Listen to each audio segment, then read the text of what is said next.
Good afternoon, everyone. My name is Hean, and welcome to the International Virtual Music Festival 2020. We are the first of several discussion forums that will take place these 3 days, and the topic for our discussion is the non-solo pianist. There are many of us who has gone on to train as pianists, and upon graduating, we find ourselves, doing more work not as a soloist, but in various forms of collaboration with others. So joining me today are 4 distinguished panelists who will share some of their experiences and thoughts with us. For our first panelist, we have got Jennifer Yun Xin from Singapore, who has had many years of experience as an accompanist with vocal soloists in recitals, gigs, and voice exams. Jennifer also accompanies choirs locally as well as internationally. Hello, Jennifer. Hi, everybody. Hi, Mr. Hello. And the second panelist is Jessica Leong from Singapore, who completed her master's degree in solo performance at the Royal Scottish Academy of Music and Drama and advanced accompaniment. She's now a freelance musician and does a lot of accompaniment work, especially in the Nanyang Academy of Fine Arts. Hello, Jessica. Hello, Bang Hean. Hello. And the third panelist is Carolyn Low from Kuala Lumpur, who graduated with a master's degree from Miami University, Ohio. She has played both as a soloist and a member in the orchestra, and collaborates with vocalists as well as instrumentalists extensively in concerts, music festivals, competitions, and auditions. Hello. And for our fourth panelist from Indonesia is Iswargia Renardi Sudarno, or popularly known as Landy, who completed his master's degree from Manhattan School of Music, New York. He also studied conducting whilst he was there, and upon returning to Indonesia, he co-founded the Jakarta Conservatory of Music. He's also a conductor of Jakarta Sinfonietta and the Jakarta Conservatory Chamber Orchestra. So, hello, Landy. Hi, Bang Hean. Hi. Now, to start off with, I'll just ask each of you to tell us a little bit about the sort of work you do. Shall we just start with Jennifer? Yeah, definitely. Okay, so hi everyone, I'm Jennifer here. So like what Mr. Liu just mentioned, I'm very much involved playing with choirs. So I used to work with school choirs when I first came back. And then subsequently, I found like organizations such as HOS, which is a short form for Alleluia Oratorio Society, and where I am engaged as their pianist. So what we do is we have weekly rehearsals, and they have a smaller group, the singers, which I have some photo, which is on the next slide, right? So that's where I mostly work with these singers. And of course, in the group, right, you have different like voices, so you have the alto, soprano, tenor, basses, and some of them actually take exams like the ABRSM exams and Trinity exams individually. So with that, I move on to accompany them for the voice examinations, for all these times. And also I do for instrumental exams as well, like for violin and for cello. And on top of that, I do conduct piano workshops with teachers who are interested to work with me to maybe teach about how do you become a better pianist, not just solo piano, but to work with young people, right? So I have students under me who are trying to do like duets, and then sometimes I collaborate with the string teachers. So sometimes we might do like workshops on teaching how do you actually accompany them, or let the students play on their own, right? Like to create some platforms for them. So that's what I'm much enjoying doing right now. Yeah, but because of COVID, not much happening. Many people try to do virtual. I'm not good at that. So I have only submitted one video myself for church. Yeah, because they need pianists. So yeah, other than that, not so much with singers. Yeah, so maybe when COVID is better, in Singapore, I think so far we're opening up, but it's just taking time to come together again. So with that, yeah, I would love to continue to work with people, especially singers. I'm not so much into instrumental playing, yeah, because I studied that mostly my master. Yeah, that's all. Thank you. Yeah, it is, isn't it? With the COVID situation, I think every instrumentalist is very much more alone than before. Right. I mean, pianists are already pretty much alone a lot of the time. Anyway, let's move on to Jessica. Tell us a little bit about this photo. Oh, this was during a saxophone symposium a few years back. Yeah, but where I was hired then. So I play accompaniment for full-time students in NAFA, their diploma and degree programs, primarily the strings. Also diploma and graded ABRAS-M and Trinity exams, some competitions, auditions, symposiums or concerts. So basically, I'm just a pianist for hire. That's all. And there's another photo of you here with a violinist. Yes, together with Mr. Fu Saiming, the renowned violinist in Singapore, we were invited to play in Penang for a recital quite a number of years ago. Oh, so this was in Penang. Do you remember where it was? I'm so sorry, age is catching up.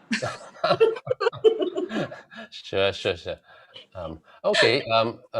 Yes. Anything else you want to tell us about what you are doing nowadays? Basically, because of COVID, the situation that you mentioned just now, the exam requirements have changed tremendously, where students are required to send video submissions instead. So I'm quite busy right now with a lot of recordings. Are you recording your students or are other teachers? Yes, students. Yeah, students and also violin and cello students. Okay, so as in you accompany them? Yes, for the exams, recording. Okay, yeah. So you're very much a recording sessionist nowadays because of all this. Quite busy. Oh, well, it's good to be busy. Not everybody during the COVID can say that, I must say. Okay, let's move on to Carolyn and tell us about this photo. Well, hi everyone. Sorry, my mic was muted just now. So hello. Yeah. Well, this photo was taken, as you can see, 2007. That's like ages ago. Yeah, and I basically graduated about that time, and I was in Korea for a festival, and that's like members of the Prima Vista Quartet from Poland, and we were actually playing Mendelssohn's Trio in D minor. Yeah, so that was one of the performances that I did during that festival. Yeah. Okay. And just tell us generally what is your work after having come back to Malaysia? Okay, I teach at UCSI University and in the Institute of Music. I basically deal with undergrad students, and I teach their major applied instrument, which is piano, of course. And I also have a private studio, teaching studio, where I take in like mostly quite a number of teachers, like teaching them how to teach, as well as also to advance in their pianistic skills.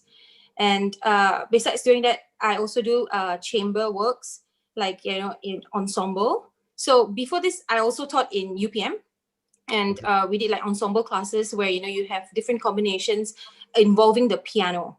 So basically like piano duets, piano duos, trios, quartets, and stuff like that. And apart from performing, I did like some solo stuff also as part of the orchestra.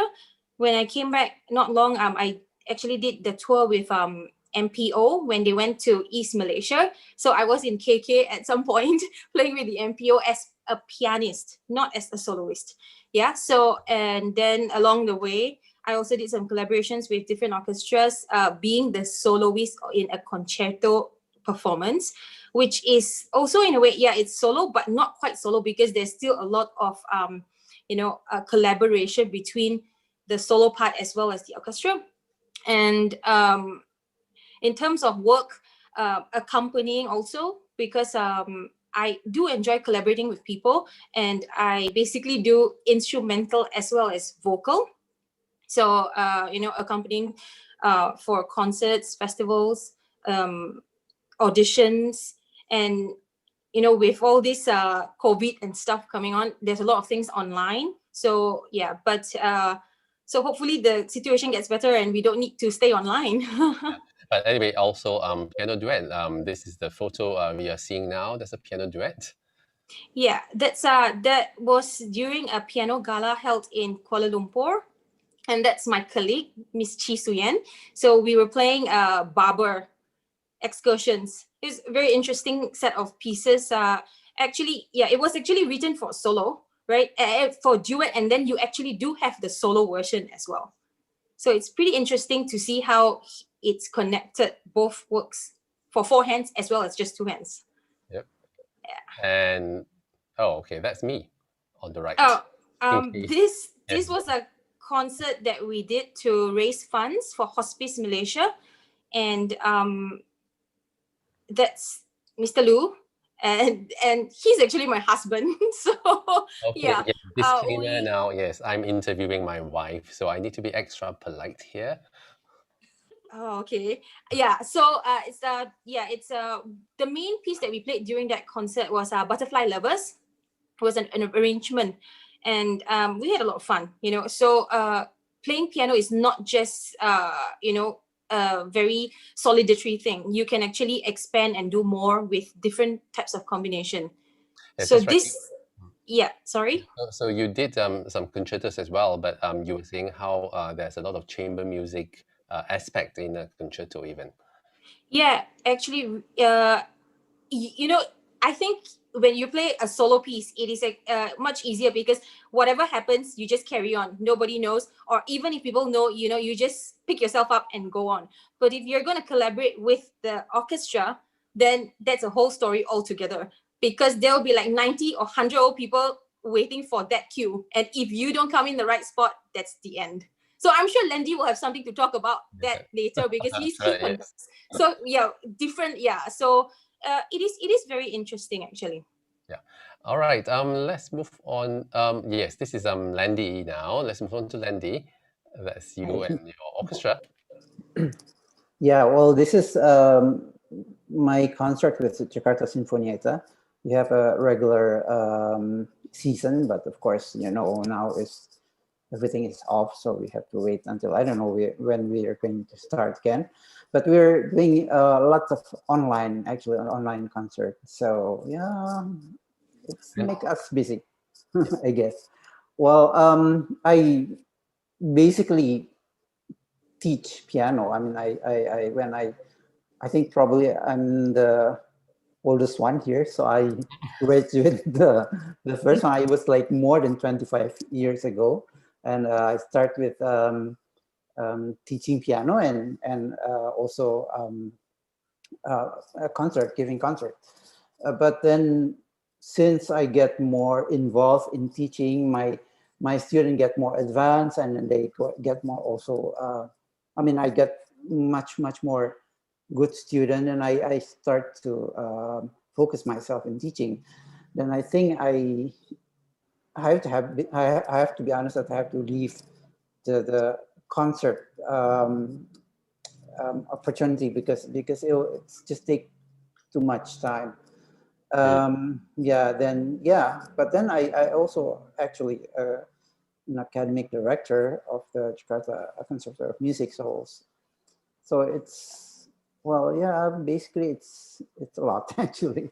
Yes. So in the Jakarta Conservatory of Music, are the students primarily piano students, or are they playing all sorts of instruments? We have string, we have wind, but not complete, only flute, and woodwind basically, and trumpet. So the Jakarta Chamber Orchestra is made up of students from the conservatory then?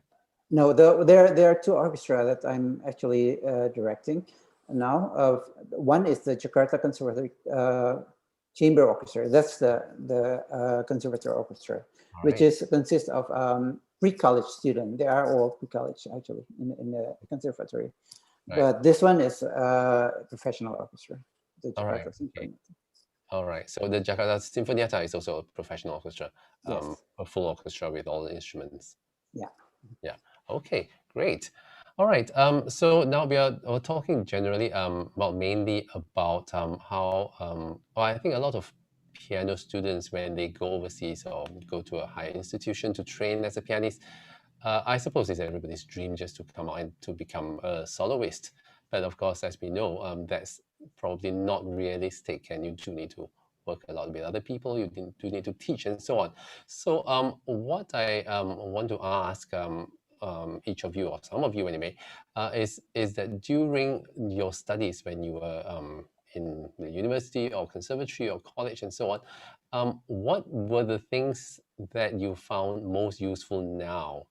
Because there might be some things that is not immediately evident then, but now it becomes clear that it's actually very useful skills that you have picked up. So anyway, let's begin with, well, whoever. Jennifer, is there anything you want to tell the listeners about, what they should relish, what sort of skills, what sort of experiences? Okay, so back then I was a student. Well, I didn't expect anything because I thought like, okay, I'm going to be a collaborative, right? Basically, I just need to play and then work with people. But then as I finished my first year, my teacher just gave me a remark saying, well, you all did well. You were playing your own score. She was singing her own score, but two of you sound different. Like each of you are doing different things. I'm like, what? Like, aren't we together? So after that, I came back to Singapore without practicing much. And when I went back again, then my teacher said, hey, actually, you improved over the summer holidays. I'm like, how can that be? So then I realized something, because 1 year when I was there, I was thrown into a lot of projects. So like doing for people's recital and then all that practicing. So I wasn't able to really digest the things until when I came back here. I think I listened to a lot of repertoires here and people asking me questions and all that. And then, of course, I also tried to work with people back in Singapore. And then I think as you mature, as you listen to more, I think the second year, the third year, you begin to realize actually collaborative piano is not easy at all. Not that you have to know your own things, but you have to understand like other languages in terms of singing. So all those nuances and different things, yeah, little detail. So the best takeoff from there is because I'm actually the only student left in my third year. Oh, what happened to the rest? You killed them off. Graduated, but I wanted to stay on for another year, and because it was a very small school with a small department, so I'm like the only one. So actually I get to collaborate with my teacher. Like we play together on stage. That's great because I have never played with like a professional, and then also to work with other teachers on stage. And also there's this doctor. He is a full-time pianist in the school. He's amazing, right? So I always get to ask him questions and to see him play, and he will comment for me. All this advices and encouragement, and even like to talk about things, I think is a big takeoff for me when I came back. Yeah, definitely. Yeah, okay. So what about Carolyn? Tell us a little bit about your time in Miami and what was useful and what was not, if there's anything that's not. Well, honestly, I think usually when we go for further studies, we always think like, oh, I need to score all my CGPA 4.0 and get all the string of A's and then come back and hoping that you get a very good career. Unfortunately, that does not guarantee it. So I think what I found most useful is the soft skills that you learn while you're studying, be it in the bachelor degree or in a master's degree or even a PhD or DMA. So I think what really helped to launch my career was the network that I did. Not just, in a certain uni or just at a certain institution, but throughout your studies, although we are just pianists, but, the instrument can be a little bit solitary. So, you can just lock yourself in a room and practice and be so good at your own skill. But at the end of the day, who's going to pay the bills? You can't just be, and especially with the pandemic right now, you can't go like, oh, I'm going to just, organize a live concert, solo concert, and I'm going to make that money that will last me the whole year. So having, collaborations with other people whom are your friends at the moment would be a big bonus for you when you all grow up together, and, they will also be your colleagues in time to come. And I think that also, during studies, you always have friends coming to you, like instrumentalists or vocal majors. They'll say like, can you be my accompanist? Can you help? So at that moment, you would think like, you know what, I would rather just use the time to practice my own stuff. But I didn't, because I'm a people person. I like to mix around and talk with people and stuff. So that's what I did. And at that point, I didn't think that, that I would reap the fruits right now, because it is basically, sowing the seeds. And after like 5-10 years, you realize that, hey, that Caesar Franck sonata, the violin sonata that took so long for me to like really butcher the whole piece. And now after 10 years, when people come and say, hey, I have, something and something just came up, can you just accompany me for the Caesar Franck? And you go like, yeah, sure. So, in 2 days, you get it all done. Why? It is actually basically preparation from before. And, it is when you're a student, you have the most time and freedom to do all this practice. When we all know right now in this position, we are like, full schedule, full teaching, full, everything's full. And then some of us are married, some of you have kids. So basically, the whole priority will be shifted.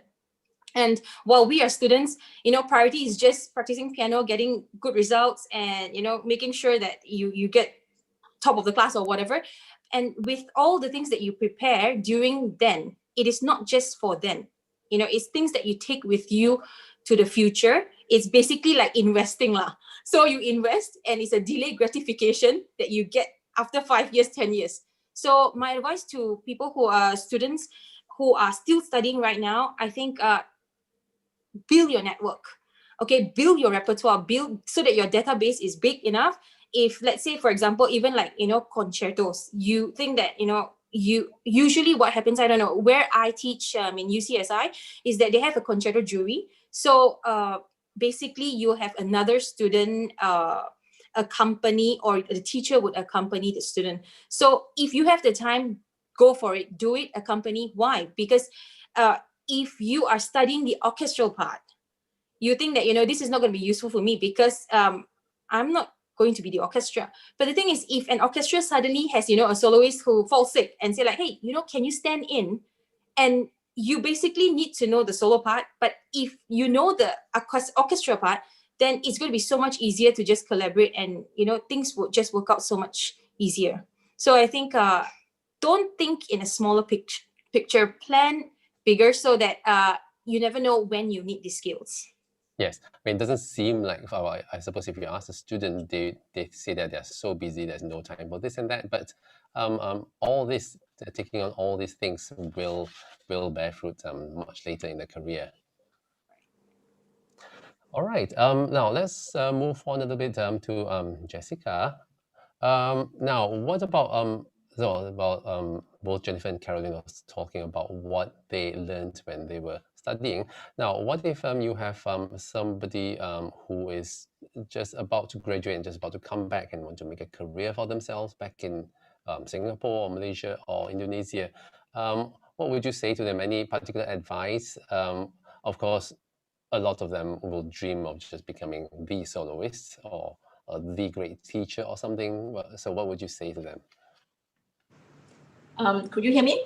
Yes, loud and clear. I think you need to build your reputation first by playing as much as you can, because your ability, your standard of playing, your willingness to work with people, your kindness, all this spread by the word of mouth. And you will accumulate your experience along the way too. Just like how I started 10 years back when I just graduated, I knew very, very little from the string repertoire. So I had to learn everything from scratch, like any Mozart concerto, any sonatas, everything. I had to learn the cuts. You need to learn where to to cut those tutti sections. Oh yes. And, yes, you have to basically come up with your own reduction, from an orchestra reduction, right? Yeah, you know what? That's right. And Yeah. I must say, talking about orchestral reductions, there are some terribly unplayable versions out there. I don't think they were arranged by pianists at all. They were arranged by some cruel conductor or something like that. So yes, go on. So you have to rearrange your own reduction. Okay, so it's playable, and also like because my hands are very small, you know, so a lot of things don't work for me. So I need to work on that. Okay, so the first few years I really worked very hard, you know, learning everything from scratch. But right now, I am more relaxed now. So like what Carolyn just said, yeah, like you can just pick up the Franck sonata in 1 or 2 days. You know, yeah.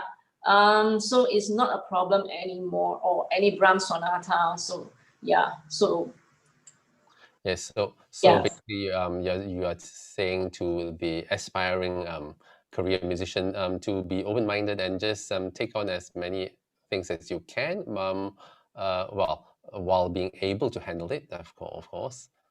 Yes, actually, my forte is still solo playing. I pretty much enjoy practicing, you know, because playing in ensemble, playing with the students, you don't get to express yourself so much, you know, because you're still taking care of their part, you know, make sure they know when to come in and all that.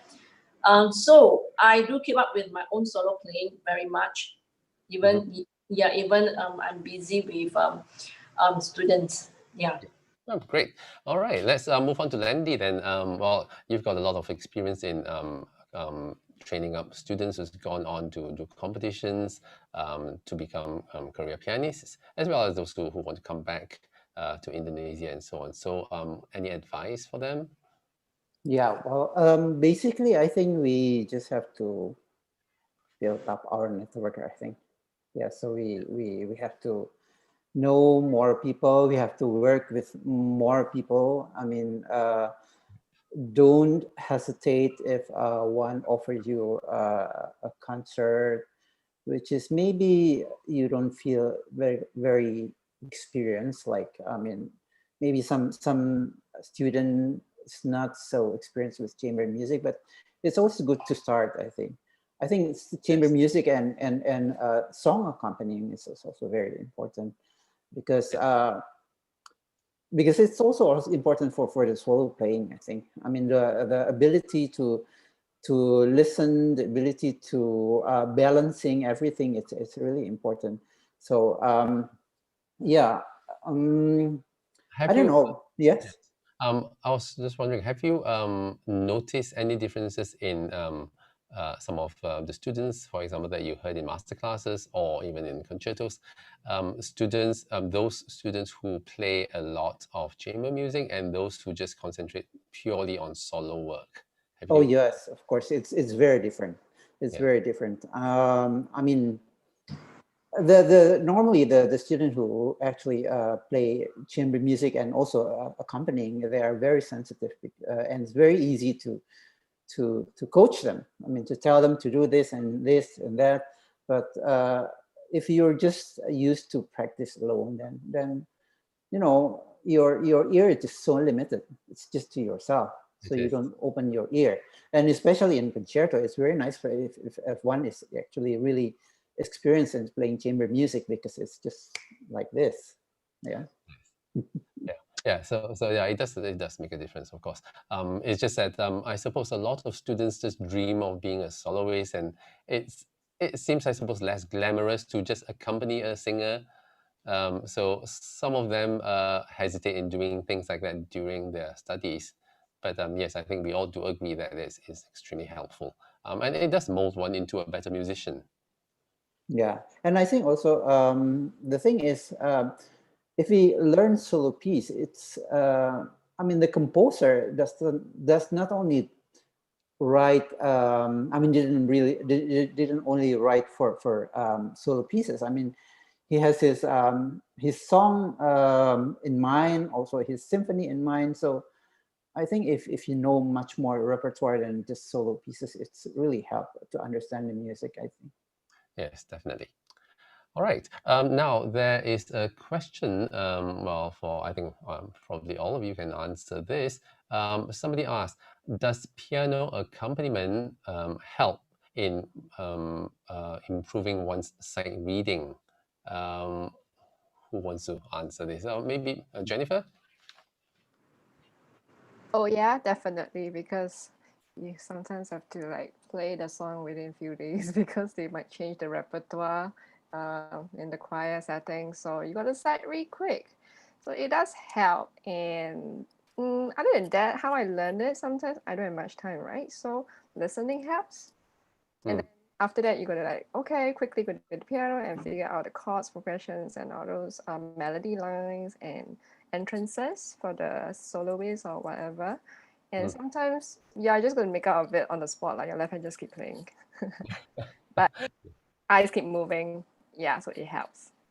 Yes, I mean, I remember there had been some discussions with our colleagues about the importance of sight reading, or whether it is important or not, and in the curriculum, whether you should test them, whether you should emphasize them. So yeah, I think most people do agree. Anyway, any thoughts on this, Carolyn, on sight reading? Well, actually, I think sight reading helps accompaniment because if you have very good sight reading skills, then people throw you anything, you can just do it bang on. But if you don't have the skills, and you'll be struggling just to get the piece ready. But then, I mean, back to the question, if accompaniment actually helps sight reading. If you are thinking about just reading lots and lots of music, it doesn't necessarily need to be accompaniment, but really just any music, just taking out a book, make it a habit early in the morning, just take out a book, open to whatever page, force yourself to read it. It's almost like speed reading, really, when it's like reading, instead of reading words, you just read notes. So if the question leads to something, knowing whether this will actually help improve your sight reading skills, I think it's not just bound to accompanying stuff, because sometimes, depending on, there are different levels of repertoire where the accompaniment part can be so difficult, more difficult than the soloist. So depending on what kind of level you're talking about, but for me, I think, if you're thinking about, just becoming an accompanist, and if you're afraid because your sight reading is not good, then go do something about it, because that is super, super important to be a good accompanist. Yeah, that's my thoughts. Yeah, and well, somebody now kind of follow up on that and say and ask, how does one improve one's sight reading? Is there a magic pill? Is there a magic book that you read and you become a better sight reader? Well, you can tell us a little bit about it, Carolyn, and I'll ask the rest. Well, I have not written a book on how to improve your sight reading, but I can share with you what I did when I was young, playing, because I grew up in basically, going for exams and stuff. But what I did was, just take out whatever book. It doesn't matter whether it's whatever grade or whatever level. I would just take out a book and open to whatever page and just force myself to read it. And the thing that really kept me motivated was, I told myself, how difficult can it be? There are only 88 keys on the piano. So go for it. So I think, being brave also helps, because a lot of times, like after I started teaching, I realized that students who fumble a lot in sight reading, of course, first of all, is because they really don't have a sense of key. They don't know where they are. So they basically just try to guess every single note. But I think, being a visual learner and to be able to see patterns, and also to be able to see where there are little motifs or whatever that you can find, there are certain strategies that you can use to be able to read faster. Okay, well, perhaps we can move on to Landy. What are your thoughts on sight reading? Well, you conduct an orchestra as well, and well, I mean, some orchestras are so well known for their fantastic sight reading, like the London orchestras. So, what sort of importance do you put on sight reading, the ability, and how would one improve it? Okay. Well, if we talk about orchestra, of course, professional musician who plays in a professional orchestra has to have a very good sight reading, of course, and yeah, it's really takes a much shorter time for the rehearsal, which is, I mean, rehearsal for orchestra is of course money, right? I mean, yeah, we have to save the money. So, yeah, but again, back to sight reading, especially as a pianist. For me, I think playing with people will improve our sight reading ability, because we are forced to play always in time. If we just learn a new piece by ourselves, and we can just stop a little bit and take it a little slower. But then if you play with somebody, you are forced to keep the tempo. And also, actually, there are several approaches we have to take to accompanying. For example, if we do some contemporary music, I think we better just keep up to the rhythm first, because if we want to get all the notes correct for the sight reading, that's, of course, it's impossible. So, but then if we play Mozart and we just stick to the rhythm, it's also impossible. We really have to know the pattern of the harmony very well. I think that's what helped us actually to improve. Yes, that's right. And now, talking about the term, let me ask Jessica, well, collaborative or accompaniment? I think nowadays there are more people using the term collaboration and collaborative piano rather than just accompanying or backing. What are your thoughts on that? Hi, can you hear me? Yes. Now, piano accompanying is a term which has traditionally implied inferiority, working for rather than with a recital partner. The word accompanies means we are less important than the person we accompany. Now, the problem is actually with the implication of the word that accompanying means following. On the other hand, the Latin root of collaborative is with and work, collaborative, and found in equal measure here. And indeed, as collaborators, we work with others. So it's a term that implies equality, association, and teamwork. So the word collaborator is a clearer definition of the job, even without thinking of what it means for the relationship between pianist and soloist. Hence, I don't mind being called either, because when I accompany younger musicians or people just starting out on an instrument, I feel that it's just as important to serve as a musical companion to the student as it is to play the right notes. It's partly my job to help the student to get a sense of thrill that performing and music making can bring. So plus in any situation, especially right now, we all need to eat regularly and enjoy a roof over our heads. So we have to diversify. Yeah, that's right. Yes. All right. Let me throw the question to Jennifer then. Accompanists or collaborative pianists, do you mind either of these terms? Do you mind being known as either one? Or you have no preference? In circle, not many people call me collaborative. So actually, I'm also quite new to this term, like 2011. When I signed up for the course, I'm like, why do you call this collaborative? You know, like master. And then on my cert, it says collaborative. I'm not a accompanist. And on posters, you're known as the piano or pianist, right? Yes. So, and then I actually did my first recital in when I came back in the Esplanade recital. And then many people gave me feedback like, why do you want to hold a concert where you are actually highlighting your soloist? Like, you know, it's your show, so it's not like very well known in Singapore. Like a pianist will actually hold a collaborative recital. So especially when you choose, when you choose a pieces, right? Then it's more to highlight the soloist. So then people ask like, will you play a solo piece after that, like to highlight yourself? Yeah. Well, yeah, I'm just thinking about a lot of posters where, yes, very generally the pianist's name tend to be a lot smaller, or sometimes the pianist's picture is not even in there. But anyway, Carolyn, what do you think about it? Is it actually an American term to begin with?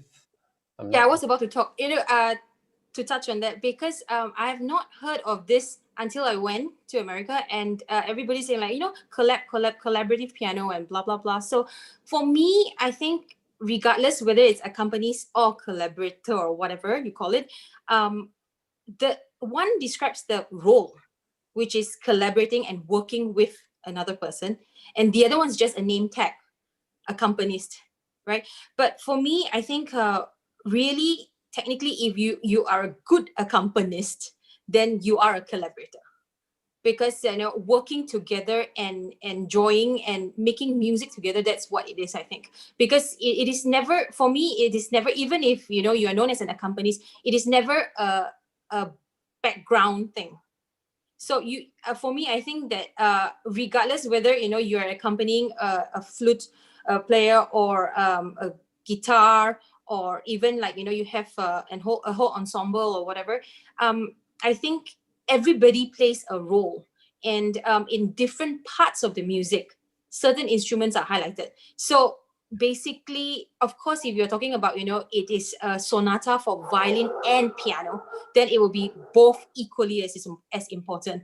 But if you're talking about a song cycle, also each song, sometimes the piano actually has more things to say, with all the word painting and stuff. So the more you study and the more you get to know all this stuff, you realize that people who just tell you, hey, you're just an accompanist, like you're not important, I think these people just deserve to sit there and just be audience, because deep down in us, we know that without us, they die.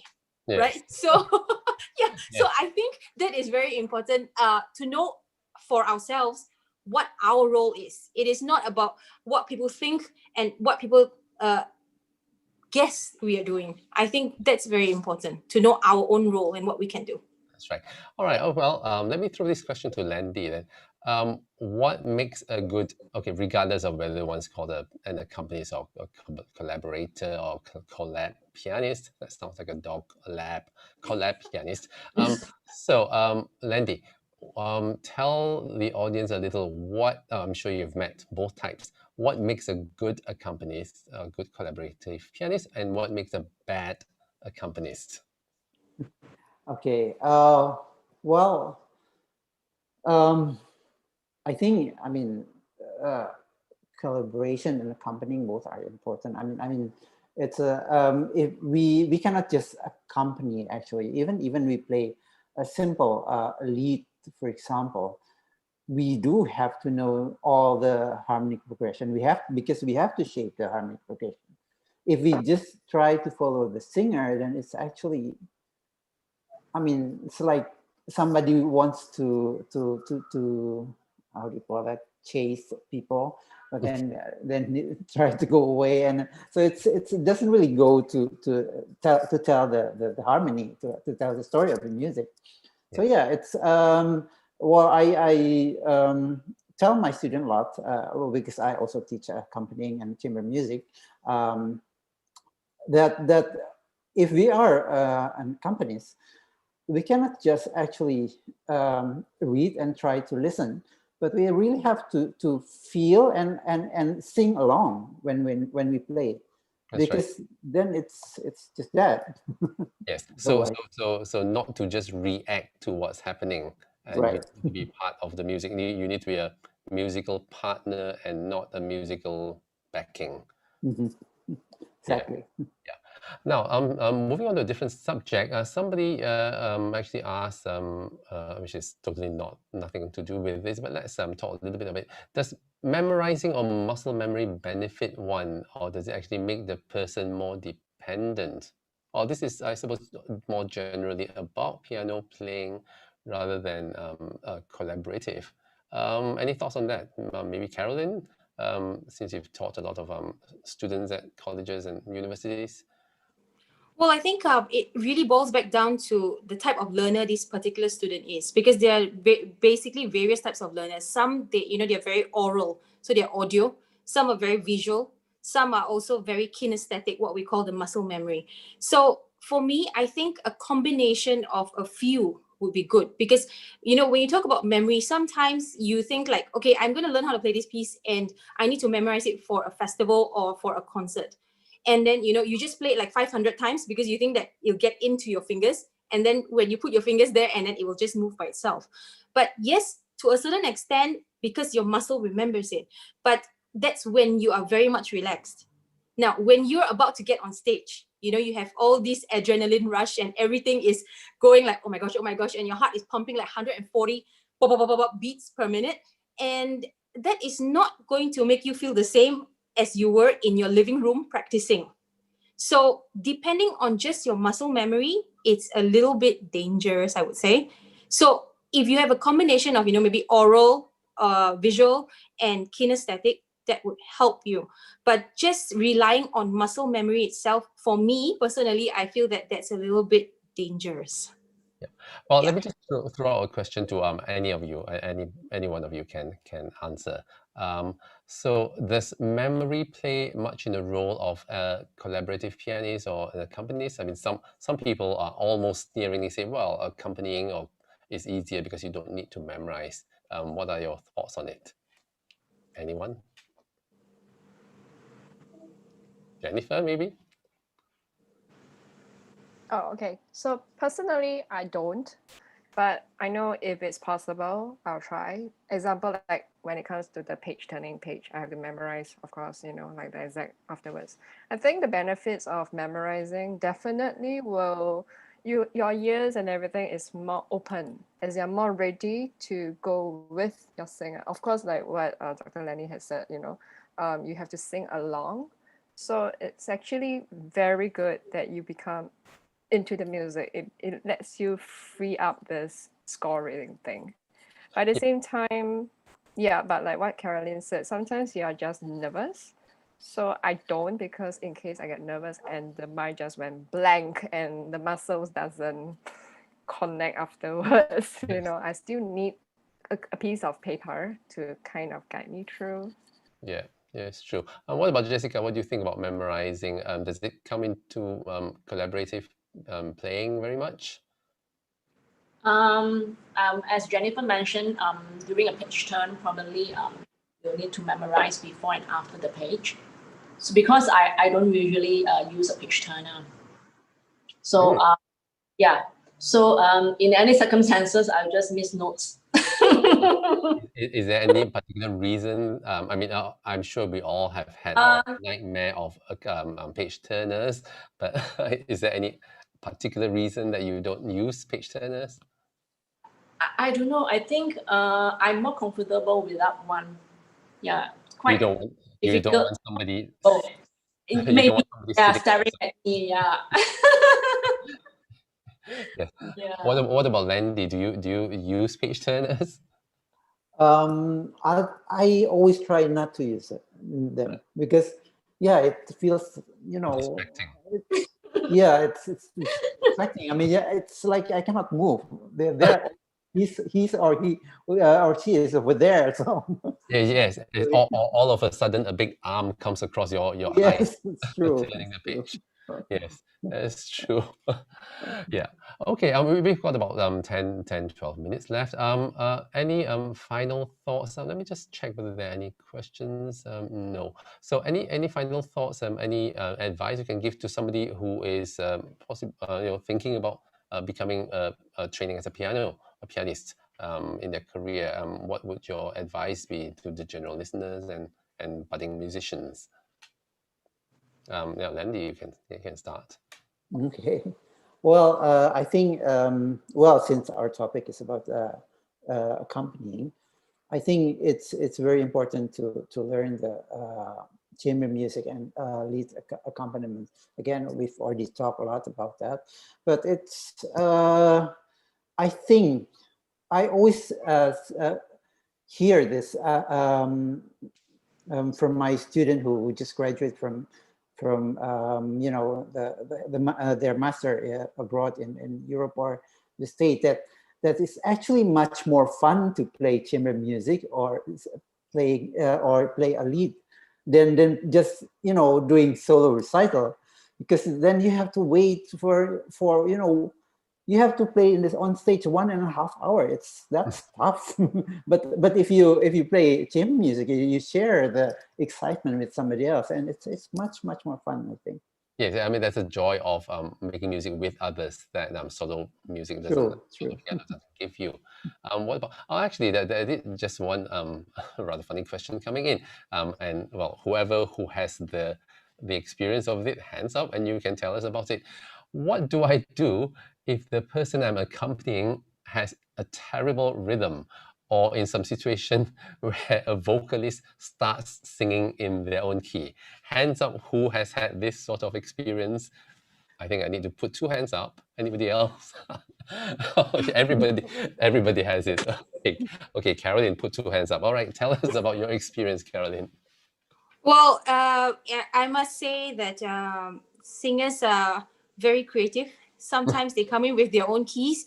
So there was once I was accompanying a singer, and I don't know, for some reason, there was like an intro. You know, usually you have an introduction. So if you have an introduction, there's no way you can go wrong, okay? Because you already have the key. And suddenly she's like going in like almost like a tone higher. I'm like, oh, and then it just kept going, and I'm like, I can't do this. And I tried to transpose, you know, so it doesn't work. And then I'm like, okay, wait, we need to stop. And then she didn't even realize that what happened. So then, well, basically, I think if you have somebody of that caliber, okay, it's very difficult. I must tell you, it's very difficult to be able to sing. You should try to play an accompaniment part and sing in a different key. Of course, in pitch, okay? Yeah, but first of all, I would say that if you're working with someone like this, usually probably because they're still students and they want to do for exams and stuff. So give them a note that they can hang on to. So basically, you know, when you're doing an introduction, if let's say, you know, if they don't have, obviously they don't have perfect pitch, that's why they're everywhere. So what happens is, for me, I think if you have an introduction, you know, point out the certain note that they can relate to. So basically giving them a relative pitch to tell them like, okay, so this will be your do. And then if you're coming in on so, that's your so, okay? So let's try that again. So basically, I think giving them a landmark note, that helps. And as with rhythm, sorry, I think you need to tell them to go back to theory and ta-ta-ti-ti, ta-ta-ti.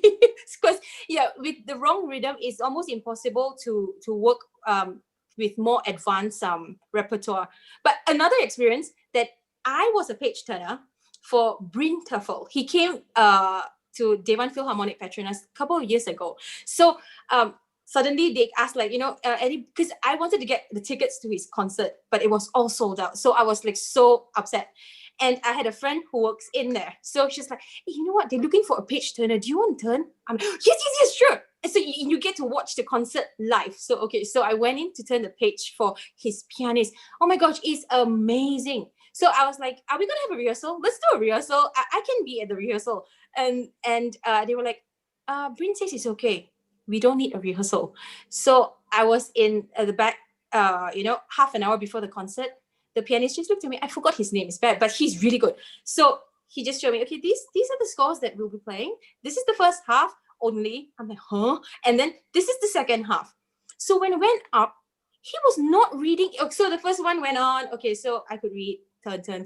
And the next thing I saw, it was like, okay, this is a whole full score. So he was reading from a full score. Still okay, because I can see, I can follow.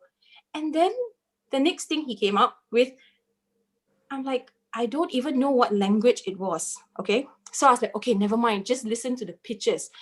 And when he started, oh my gosh, it was in a total different key. So I was reading the notes and listening, everything was just off. And so you know what happened? I had to rely on the rhythm. So when I was looking at the rhythm and the pitch, and I didn't understand a single character, it was not, I don't know, I think it was Welsh. Or I don't know what language it was. And I just held the page like this. Do I turn or do I not turn? So I just turned, very confidently turned. And that was the last piece before intermission, I remember very clearly. And after they took a bow and they went in, and the accompanist told me, you are the best page turner in the world. So, and I said, I almost had a heart attack because I couldn't fall back on the lyrics. I couldn't fall back onto the notes, and the rhythm was just everywhere. So, just a lesson that I learned. If you really want a page turn for these professionals, please look at their scores because it's pretty scary. Yeah. Anyway, yes, Landy also has 2 hands up. So tell us a little bit about your experience. Was it rhythm or was it pitch or was it both, Landy? Well, it's kind of a long time ago. I kind of forget, but yeah, it's all. I mean, I've experienced with especially with students, and yeah, then Yeah, well, yeah, and also I just actually accompany a student who actually probably has a very bad with pitch. She played a violin, and then it was really sudden. There's no rehearsal, and it turned out that our edition is different, and she plays with very untuned notes. And then she jumped there. I was trying to find out which notes she's playing. It's really hard. Yeah, it was very creative and approximate in pitch. What about Jennifer and Jessica? Jennifer, have you had experiences like that? Vocalists going completely off key or coming in the wrong beat? Yeah, usually I would just be nice lah. Don't try to embarrass them. But I keep breathing like deep and then keep looking at them and then subtly play their notes. Or if not, I'll try and jump in. So does it work? Do they notice the little cues or the angry look that you give them? Because we rehearse that. Oh, so in rehearsals you do talk about what happens when accident occurs. Yeah, because I suppose if it happens during the stage, it does happen during rehearsals that we already know, unless it's like last minute. So we always plan beforehand. I do tell them in case, that I will do this, I will breathe, especially for the younger kids. Then they actually pick it up. They actually are, quite observant. Yeah, so that's another lesson for companies out there or collaborative pianists out there. You do have to be a good strategist and think about what might happen or what accidents may happen. What about Jessica? Have you had to accompany train wrecks like this? Because I work with mainly instrumentalists, so I do have a lot of terrible experiences. Yeah, especially on stage, anything can happen. So you just keep an eye on their part. So prepare to jump anytime. If they jump 2 beats, you jump with them, Yeah, Or so after Titanic style. You jump, I jump. Yeah, that's right. You jump, I jump. I always tell them because they are already very nervous on stage. Sometimes they may miss a beat or two. Or maybe come in a bit earlier. I'll totally understand them because my role is very supportive. So I try to make the experience on stage a good experience for them. Yeah. So I don't get angry at all. Yeah. As long as they play their part well. Yes, but do you get nervous for them? Not really. Except when you're playing the Shostakovich cello concerto. Well, but then hopefully nobody will know because it's full of dissonances anyway. Yeah. So all right. Always get pumping. It's more exciting than the roller coaster ride. Yeah. Oh yes. The adrenaline surge is nothing. There's nothing else like it. All right, we've just got 2 minutes left now. Can I just ask you to just give your last words in less than 20 seconds each? Well, just start with you, Jessica. Any message to the listeners? Okay, so in a nutshell, collaboration is not merely rhythmic synchronization, vertical alignment, along with the care not to play too loudly.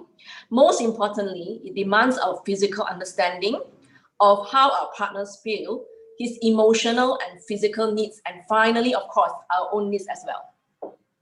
Great. And Jennifer? Okay, so all in all, it's a lot of discipline, it's a lot of work, it's a lot of patience, a lot of courage to step up and to meet people, talk to people who are like older sometimes than you. You mean like us? Okay, no offense taken.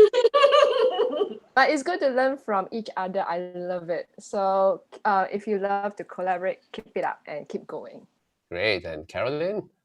Well, for me, I think keep the music going, but most importantly, don't forget to enjoy yourself. I think that's the ultimate thing for music. You can play so well, but when you step off the stage and you feel like, oh my gosh, I could have done better. Everybody feels that way. So, tell yourself at that moment that was your best. Okay, be happy with it and continue to make music. Yeah. And then lastly, from Landy, self-professed the wisest and the oldest and the wisest. Well, first of all, is don't hesitate to accompany or to play with people, because that's really important, and it's actually give us lots of what do you call that, experience and learning. Learning is not only from the school, you know. I mean, after 25 years finished school, I think I get much more than when I was at the school. Really, I mean, so do play with people. It's very important. Yeah. Okay. Well, with that, the forum has come to an end. We hope the listeners have enjoyed it, and it's certainly been a pleasure talking to all of you and meeting some old friends, some new friends, my wife. Yeah, let me just say good evening to everybody, and thank you for listening. And I hope you enjoy the rest of the festival. Goodbye, everyone. Bye. Bye. Bye.